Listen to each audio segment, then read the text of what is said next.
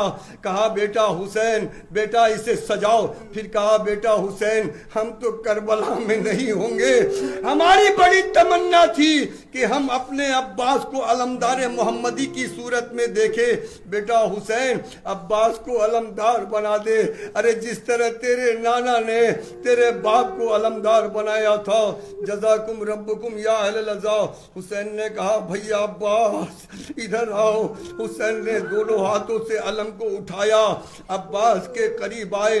عباس آگے بڑھے, گھٹنا زمین پر ٹیکا, آقا کے ہاتھوں کا بوسہ لیا, علم کو اٹھایا, یا علی کہہ کر کھڑے ہوئے. باپ کی طرف مسکرا کر دیکھا اور علی نے اپنے تئیں نظر سے ایک مرتبہ کبھی بیٹے کو دیکھا, کبھی بیٹے کے بازوؤں کو دیکھا. عزادارو ایک مرتبہ مولا کو ہچکی آئی. کہا بیٹا حسین ارے قریب آؤ. حسین قریب آئے. کہا بیٹا مجھے سہارا دے. حسین نے سہارا دیا. آواز دی بیٹی زینب. بیٹی زینب. عجیب منظر تھا, سارا کنبہ محو گریا تھا. آواز دی بیٹی زینب ادھر آؤ. زینب جب قریب آ گئی تو کہا بیٹا حسین صندوق سے فاطمہ کی چادر نکالو. حسین نے ماں کے صندوق سے اپنی ماں کی چادر نکالی. کہا زینب کے سر پہ اڑا دے. فاطمہ زہرا کی چادر حسین نے زینب کے سر پہ اڑا دی. علی جو آخری سانسیں لے رہے ہیں ایک مرتبہ چیخ کر کہتے ہیں بیٹی زینب ارے دوڑ کر عباس کے علم کے نیچے چلی جاؤ. زینب دوڑ کر عباس کے علم کے نیچے آئی. ایک مرتبہ علی نے پکار کے کہا عباس ارے خبردار, جب تک تیرے بازو سلامت ہے زینب کے پردے سے خبردار رہنا. اتنا کہا اور روح قفس انصری سے پرواز کر گئی. عزادارو تاریخ نے ایک انقلابی کروٹیں لی. کربلا کے میدان نے ایک دردناک منظر دیکھا کہ جناب عباس آگے, سکینہ پیچھے, کاندھے پہ سوکھی ہوئی مشک اور پیچھے 36 بچے. حسین جیسے صابر نے جب یہ منظر دیکھا تو اپنی کمر کو دونوں ہاتھوں سے پکڑ کر زمین کربلا پر 3 بار بیٹھے اور کھڑے ہوئے اور ایک جملہ کہا بھیا عباس ارے مرنے کا اچھا بہانہ ڈھونڈ لیا. عزادارو امام حسین نے کہا بھیا عباس پہلے اس سے اجازت مانگو جو تیرے سہارے مدینے سے آئی ہے. عباس آئے, خیمہ زینب کا بوسہ لیا اور کہا آقا زادی غلام کا سلام. زینب کے کانوں تک یہ آواز پہنچی تو گھبرا کر کہا اماں فضا دیکھو تو کون آیا ہے. فضا دوڑتی ہوئی خیمے کے قریب آئی تو کیا دیکھا کہ عباس نے بھی کفن پہن رکھا ہے. ایک مرتبہ فضا نے چیخ کر کہا آقا زادی غضب ہو گیا. ارے عباس نے بھی کفن پہن لیا.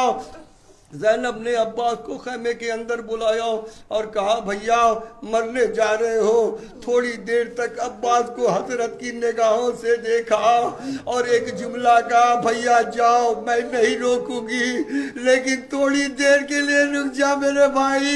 ایک مرتبہ زینب نے ساری بیویوں کو آواز دی. جب ساری بیویاں اکٹھا ہو گئی تو بھیا عباس کا حلقہ بنایا اور ایک جملہ شہزادی زینب نے کہا اے بیویو ارے مجھے معاف کر دینا. جب میں مدینے سے چلی تھی تو تم لوگوں سے وعدہ کیا تھا کہ میں تمہارے پردے کی ضامن ہوں، عزادار ہوں۔ حمید ابن مسلم کہتا ہے کہ جب عباس خیمہ زینب سے نکلنا چاہتے تھے تو کوئی بھی دامن کو پکڑ کے کھینچ لیتی تھی۔ عباس یہ عمل کئی بار کر چکے تو حمید کہتا ہے میرے کانوں میں ایک آواز آئی، اے بھیا عباس مجھے چھوڑ کے نہ جا، اے آقا عباس میں بے پردہ ہو جاؤں گی، اے چچا میں پیاسی مر جاؤں گی۔ حمید کہتا